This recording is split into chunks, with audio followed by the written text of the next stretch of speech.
कि क्या दिन दिखा रही है सियासत की धूप छाओ।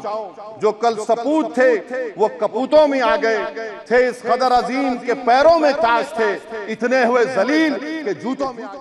श्री असदुद्दीन ओवैसी जी। शुक्रिया मोहतरम चेयरमैन साहब, आपने मुझे बोलने का मौका दिया। मैं शुरुआत में बताना चाह रहा हूं कि मैं हुकूमत की तरफ से लाए गए इस रेजोल्यूशन की मुखालिफत में बोल रहा हूं और मैंने अमेंडमेंट्स भी दिए हैं प्रेजेंट एड्रेस के लिए।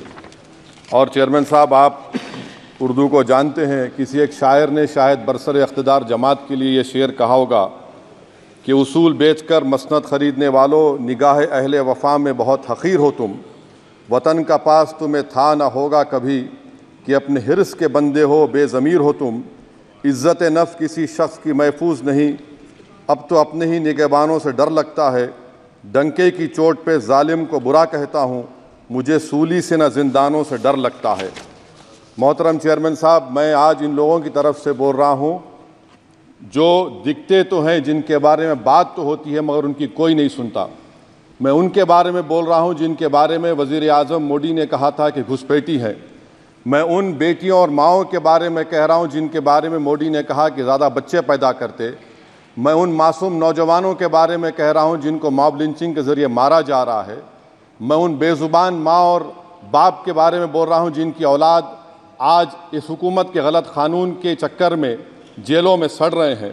सर, मैं दस्तूर जब इस ऐवान में बन रहा था, संविधान बन रहा था, तो उस वक्त अलहदा वोटर लिस्ट और इंतखाबी रिजर्वेशन की बात आई, तो उस वक्त के हमारे फाउंडिंग फादर्स ने, हमारे बुजुर्गों ने, दोनों समुदाय के हिंदू और मुसलमानों ने फैसला किया कि हम इस पर राज़ी नहीं होंगे। बल्कि उन्होंने क्या कहा था हमारे फाउंडिंग फादर्स ने, उन्होंने मुखालिफत की थी अलहदा वोटर लिस्ट की और इंतखाबी रिजर्वेशन की। उन्होंने कहा था, I quote sir, it is the duty of majority community to ensure that minorities are elected in the representative numbers. BJP मुसलमानों की नफरत पर जीतती है और मुसलमानों के नाम निहाद मसीहा मुसलमानों के 90% ज़्यादा वोट हासिल करते हैं, मगर फिर भी इस ऐवान के दरवाजे नहीं खुलते मुसलमानों के लिए और सिर्फ 4% मुसलमान जीत कर आते हैं। सर, संविधान सिर्फ एक किताब नहीं है जिसे चूमा जाए, संविधान एक किताब नहीं है जिसे दिखाया जाए, संविधान एक सिंबल भी है, मगर संविधान एक हमारे बुजुर्गों के ख्वाबों की किताब है। हमारे जमहूरियत को हमारे बुजुर्गों ने इस तरह समझा, हमारे फाउंडिंग फादर्स ने इस तरह जमहूरियत को समझा कि इसमें हर समुदाय और मजहब और समाज के मानने वाले लोगों की राय को शामिल किया जाएगा इस मुल्क को चलाने के लिए, मगर इस ऐवान में सिर्फ 4% मुसलमान जीत कर आते हैं। मैं संविधान से जो मोहब्बत के दावे करते हैं उनसे कहूँगा कि कभी उठाकर पढ़ो कॉन्स्टिट्यूएंट असेंबली डिबेट्स में कि नेहरू ने, HC मुखर्जी ने, सरदार हुकुम सिंह ने माइनॉरिटीज़ के बारे में क्या कहा था। सर, वतन अजीज़ का मुस्तकबिल कैसा होगा जब बीजेपी मुझे गायब करना चाहती है और दीगर हिज़्ब इख्तिलाफ की पार्टियां के लिए मेरा वजूद सिर्फ वोट डालना और अपनी खबर में जाकर सो जाना है। इसीलिए आप देखते हैं कि समाजी इंसाफ है सर कि 4% मुसलमान जीत कर आते हैं। सर, इस ऐवान में OBC समाज के MP अब अपर कास्ट के MP के बराबर हो चुके हैं। OBC समाज के MP अब अपर कास्ट MP के बराबर हो चुके हैं और 14% मुसलमान सिर्फ 4% जीत कर आते हैं। CSDS का डेटा ये बताता है कि इस मुल्क में जो वोट बैंक है, जो एक मुश्त वोट डालता है, वो अपर कास्ट का है। मुसलमान का कभी ना वोट बैंक था ना कभी रहेगा।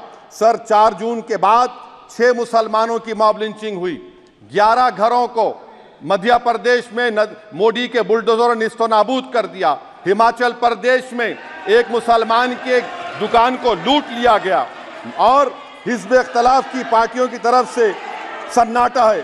शायद अब वक्त आ चुका है कि लफ्ज़ मुसलमान का नाम लेना भी अब उस पर पाबंदी आयद कर दी जाएगी। सर, मैं ये बात बताना चाह रहा हूँ कि नरेंद्र मोदी को जो मैंडेट मिला है। एक मिनट, आप लोग बैठ जाएं, कृपया आप लोग बैठ जाएं। श्री मनसुख मांडविया जी, आप लोग बैठ जाएं, कृपया माननीय सदस्य बैठ जाएं। श्री मनसुख मांडविया जी, मनसुख मांडविया जी, कृपया आप लोग बैठ जाएं। अपने प्रारंभिक कृपया आप लोग बैठ जाएं। माननीय आप लोग बैठ जाएं। माननीय सदस्य ने अपने प्रारंभिक भाषण में जो शब्द प्रयोग करा है उसको ऑथेंटिकेट करा जाए। और अभी उन्होंने उल्लेख करा कि मोदी के बुलडोजर ने वहाँ मॉब लिंचिंग करा है, उसको भी ऑथेंटिकेट करा जाए। निश्चित तौर से इसको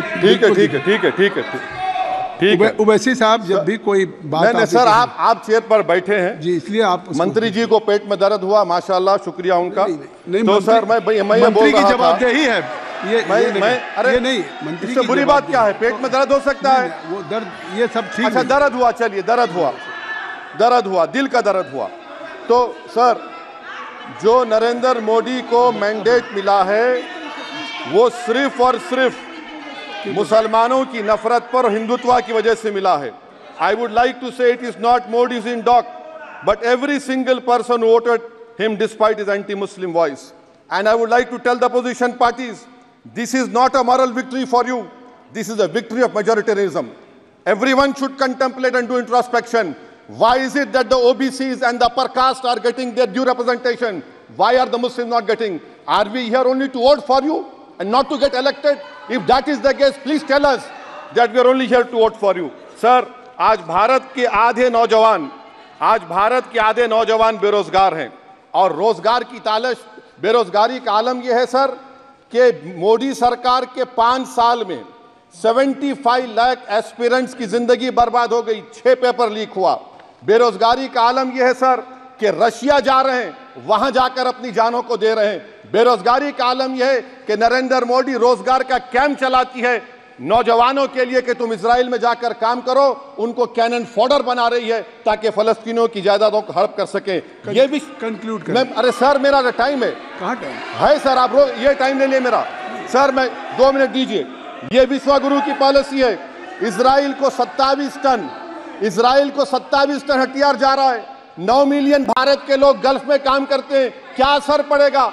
47,000 इजरायली फलस्तीनी मार चुके हैं। क्या है हमारी पॉलिसी सर? क्यों हथियार दे रहे हैं सर? नस्लकशी हो रही है। सदर जमहूरिया के खुतबे में राष्ट्रपति के सर, मैं उसी पे बोल रहा हूं सर, उसमें लिखा हुआ है फॉरेन पॉलिसी के ऊपर, आप पैराग्राफ नंबर 25 देख लीजिए। सदर जमहूरिया में सैचुरेशन अप्रोच है।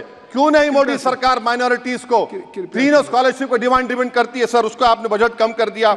सर बनारस का बुनकर 18 महीने से मंडी का शिकार है, सूरत और बेंगलुरु जा रहा है। सर आखिरी बात कंक्लूड कर रहा हूं, आखिरी बात सर, पनून केस में निखिल गुप्ता, मोदी ने कहा था कि हम घर में घुसकर मारा, तो निखिल गुप्ता को किसने ऑर्डर दिया था पनून को मारने का? अगर नहीं दिया तो उसको बचाइए, और अगर दिया नहीं तो फिर उस पर पीएमएलए क्यों नहीं लगाते? और सर समाप्त करो। कमेटी बनाई आपने, उसका क्या हुआ? सर हम एससीओ को नहीं जा रहे। सर मैं आपको बता रहा हूं कि मैं अपनी इस तकरीर को टीपू सुल्तान की नजर, सुनिए सर, अब हो गया खत्म कर रहा हूं सर। मैं अपनी तकरीर को टीपू सुल्तान के नजर कर रहा हूं। ये टीपू सुल्तान की फोटो है, क्या आप इससे भी नफरत करेंगे? सर ये संविधान में टीपू सुल्तान की फोटो है जिस पर वल्लभ भाई पटेल ने साइन किया, श्यामा प्रसाद मुखर्जी ने साइन किया। ये आपकी नफरत है सर। आखिर में मैं अपनी बात को खत्म कर रहा हूं इस शेर पर कि क्या दिन दिखा रही है सियासत की धूप छांव, जो कल सपूत थे वो कपूतों में आ गए, थे इस कदर अजीम के पैरों में ताज थे, इतने हुए जलील के जूतों में आ गए। बहुत बहुत शुक्रिया सर।